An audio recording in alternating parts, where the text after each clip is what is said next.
Hubli Dharwad police commissioner social ಮೀಡಿಯಾದಲ್ಲಿ full active ರೀ ಶಶಿಕುಮಾರ್.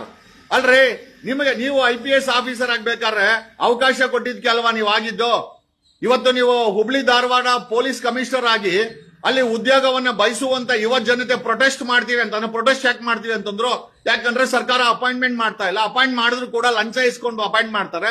ಎಷ್ಟೋ ವರ್ಷಗಳಾಗಿದೆ ಖಾಲಿ ಇರುವ ಸರ್ಕಾರಿ ರಾಜ್ಯ ಸರ್ಕಾರದ ಖಾಲಿ ಇರುವ ಹುದ್ದೆಗಳನ್ನ ಭರ್ತಿ ಮಾಡಿ ವರ್ಷಾನ್ಗಟ್ಲೆ ಕಳೆದಿದೆ.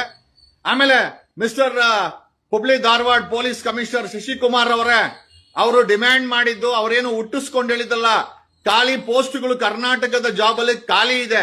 ಎರಡನೇದಾಗಿ 2023ರಲ್ಲಿ ಇದೇ ಕಾಂಗ್ರೆಸ್ ಸಿದ್ದರಾಮಯ್ಯನವರ ಸರ್ಕಾರಿ ಎಲ್ಲೆಲ್ಲಿ ಖಾಲಿ ಇದೆ 2.7 ಲಕ್ಷ ರಾಜ್ಯ ಸರ್ಕಾರದ ಖಾಲಿ ಇರುವ ಹುದ್ದೆಗಳನ್ನ ಭರ್ತಿ ಮಾಡ್ತೀವಿ ಅಂತ ಹೇಳಿ ಮ್ಯಾನಿಫೆಸ್ಟೋದಲ್ಲಿ ಅನೌನ್ಸ್ ಮಾಡಿದಂತ ಇದೇ ಕಾಂಗ್ರೆಸ್ ಸರ್ಕಾರ ಇವತ್ತು ಕಳೆದ 3 ವರ್ಷ ಆದ್ರೂ ಕೂಡ 2.5 ವರ್ಷ ಕಳೆದು 3ನೇ ವರ್ಷಕ್ಕೆ ಕಾಲಿಟ್ಟಂತ ಕಾಂಗ್ರೆಸ್ ಸರ್ಕಾರ ಆಡಳಿತದಲ್ಲಿ ಮಿಸ್ಟರ್ ಸಿದ್ದರಾಮಯ್ಯ ಕಳಂಕ ಇಲ್ಲದ